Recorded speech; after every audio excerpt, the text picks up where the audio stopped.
Kisah orang kudus hari ini tanggal 30 September adalah Santo Fransiskus Borgia. Halo teman-teman, jangan lupa like, komen, dan subscribe. Jangan lupa juga ya hidupin loncengnya.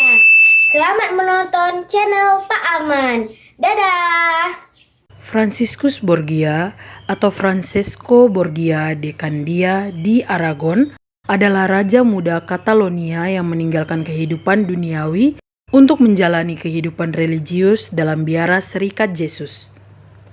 Lahir di Spanyol pada tanggal 28 Oktober tahun 1510, Fransiskus adalah putra sulung dari pasangan Juan de Borgia, Raja Muda Gandia, dan Juana de Aragon. Seorang saudaranya, Thomas Borgia, kelak juga menjadi seorang imam, lalu diangkat menjadi uskup Malaga dan uskup agung Zaragoza. Sejak kecil, ia sudah terlihat sebagai seorang anak yang saleh dan memiliki cita-cita untuk menjadi seorang biarawan. Namun keluarganya mengirimnya ke istana Raja Charles V dari Kekaisaran Romawi Suci yang juga disebut Raja Charles pertama dari Spanyol, di mana ia disambut dengan hangat sebagai keluarga kerajaan dan sering menemani kaisar pada berbagai kesempatan. Pada bulan September tahun 1526, Fransiskus menikah dengan seorang putri bangsawan Portugis bernama Leonor de Castro Melo y Meneses. Dari pernikahan ini ia memiliki 8 orang anak. Pada tahun 1539 ia dinobatkan sebagai Raja Muda Catalonia. Sebagai pengusaha yang beragama Kristen, ia tampil bijaksana dan saleh. Ia menunjukkan teladan hidup yang baik kepada rakyatnya sesuai keutamaan Kristiani. Ia juga bersikap tegas terhadap para bangsawan yang korup. Oleh karena itu, banyak orang yang tidak menyukai dia. Ketika Ratu Isabella meninggal dunia, jenazahnya harus dibawa ke Granada.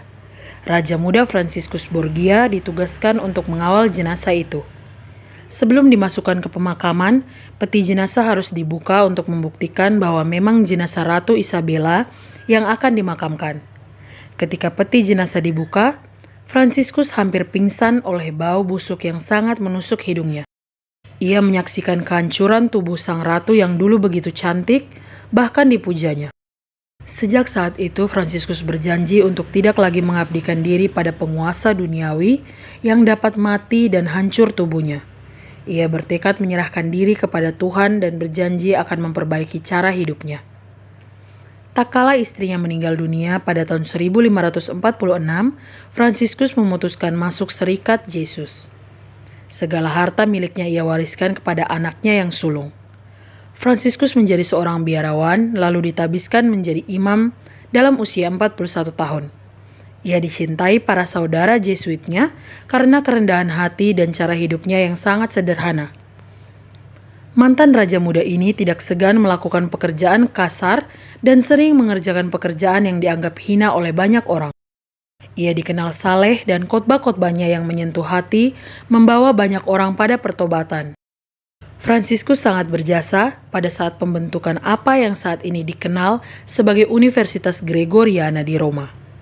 Kesuksesannya itu membuat Paus Julius III menyatakan keinginannya untuk mengangkat Fransiskus menjadi seorang kardinal. Namun Fransiskus merasa tidak layak dan ingin menolak jabatan mulia tersebut. Ia lebih senang berkarya di tengah umat atau menjadi seorang misionaris. Namun ia juga tidak mungkin membantah keputusan Paus. Karena itu sebelum keputusan Paus diterbitkan, Fransiskus Borgia dengan sepengetahuan atasannya Santo Ignatius de Loyola meninggalkan kota Roma secara diam-diam dan kembali ke Basque, Spanyol. Di sana ia merasa sangat senang dapat menghabiskan waktunya dalam keheningan dan doa. Namun saudara-saudara Jesuitnya membujuk Fransiskus untuk menerima peran kepemimpinan yang kata mereka telah ditakdirkan baginya. Jadilah pada tahun 1554 menerima permintaan Santo Ignatius de Loyola untuk menjadi komisaris jenderal Serikat Yesus di Spanyol.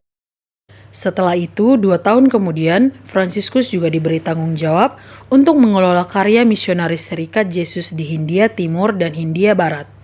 Pada tahun 1565, Fransiskus terpilih menjadi Superior Jenderal Serikat Yesus yang ketiga setelah kematian Superior Jenderal Serikat Yesus yang kedua, yaitu Diego Lainez SJ pada bulan Januari tahun 1565. Cita-citanya sebagai pemimpin Serikat Yesus ialah memperluas wilayah apostolatnya ke seluruh penjuru dunia. Para Jesuit dikirim sebagai misionaris ke berbagai negeri seperti Polandia, Meksiko, Peru, dan Brasilia. Jumlah kolesi Jesuit diperbanyak untuk mendidik kader-kader yang dapat melanjutkan karya gereja. Ketika berusia 61 tahun, ia mendapatkan tugas dari Paus Pius V untuk mempersatukan para raja Kristen guna menghadapi ancaman bangsa Turki atas wilayah-wilayah Kristen. Bersama dengan Paus Pius V dan Santo Carolus Borromeus, ia juga bekerja keras mereformasi gereja Katolik. Fransiskus Borgia tutup usia karena sakit pada tanggal 30 September tahun 1572. Jenazahnya dimakamkan di Madrid, Spanyol. Pada tanggal 23 November tahun 1624, ia dibeatifikasi oleh Paus Gregorius ke-15 dan pada tanggal 20 Juni 1670 ia dikanonisasi oleh Paus Clemens ke-10.